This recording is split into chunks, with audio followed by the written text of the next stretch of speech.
Hey guys, in today's video I'm going to show you how I changed the O2 sensors on this 550i BMW. First things first, I'm going to take this engine cover off by just pulling it off. You don't need any special tools for it. Then I'm using a pick tool to take off this mass airflow sensors connectors. There's one here and one here on this other side. Here I'm starting from the left side first. For this connector, the push tab is on the bottom, so instead of using the pick tool, I'm just gonna fill the tab and push on that to pull it out.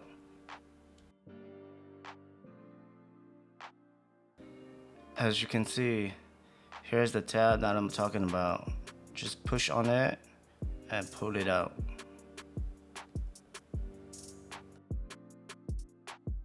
Here I'll unscrew the intercoupling and move it to the side so I can get the airbox out.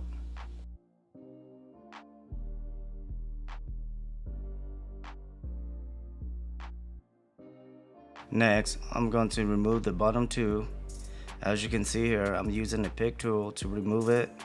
You can also use a flathead screwdriver and that works as well.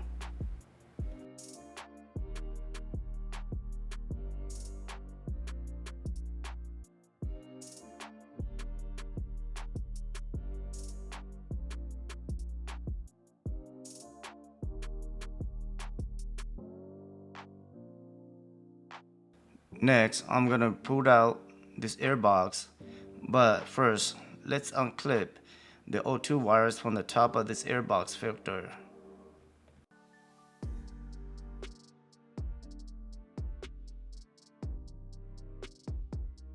This filter is just pulled out, as you can see here. There are these two rubber grommets that are holding the filter in place, right here and here.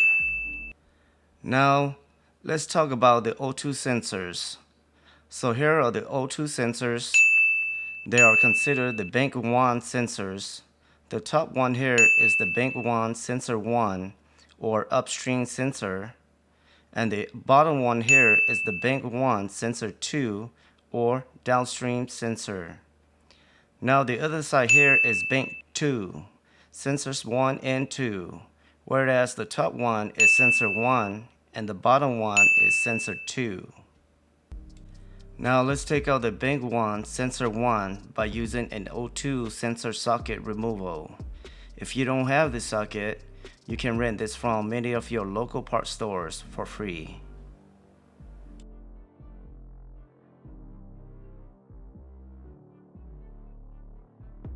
Don't forget to take out the harness connector here. Just press and pull. As you can see here, this O2 sensor is pretty dirty. Now let's compare the new one with the old one. Make sure that they look identical and they have the same type of connector.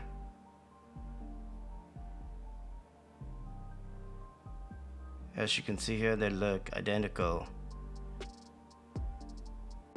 The good thing about the new sensor here is that it has anti-seize on the threads already, as you can see here. So you don't need to reapply any more anti-seize. Now I'm just gonna put the sensors in there and torque it down to 35 foot-pounds.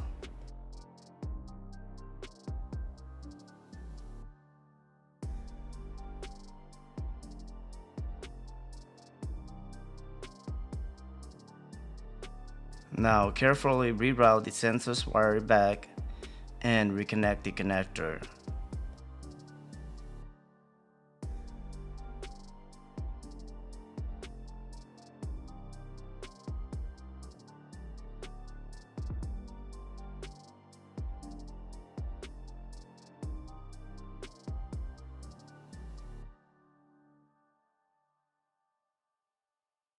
So next, I'm going to work on the Bank 1 Sensor 2 or downstream sensor. This sensor has what looks like a wire mesh heat shield. I'm just going to use my pick tool again to remove it. But first, I gotta take out this clip right here.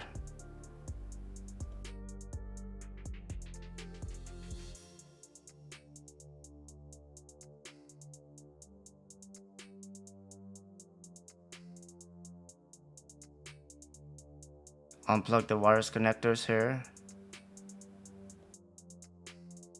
Here I'm using the same socket again.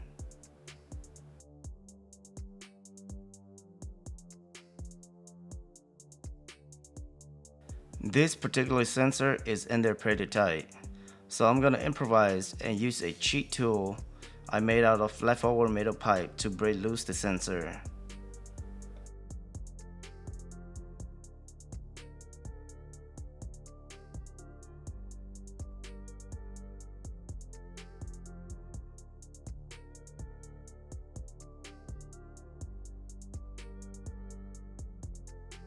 Same thing like the one before, this sensor is pretty dirty.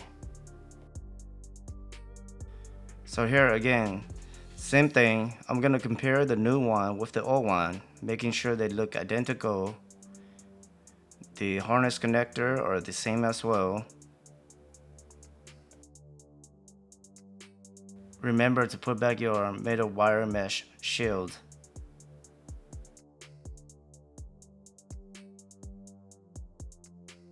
And remember, it has anti-seize grease already, so you don't need to reapply it anymore. Just put it back and torque it down to 35 foot-pound.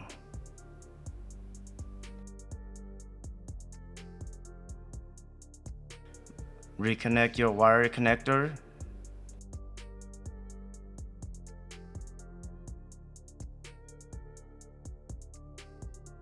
Now putting back the filter box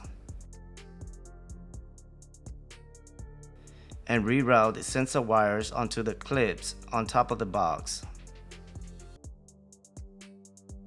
Reconnect the intact coupling and finish tightening up the two bolts here.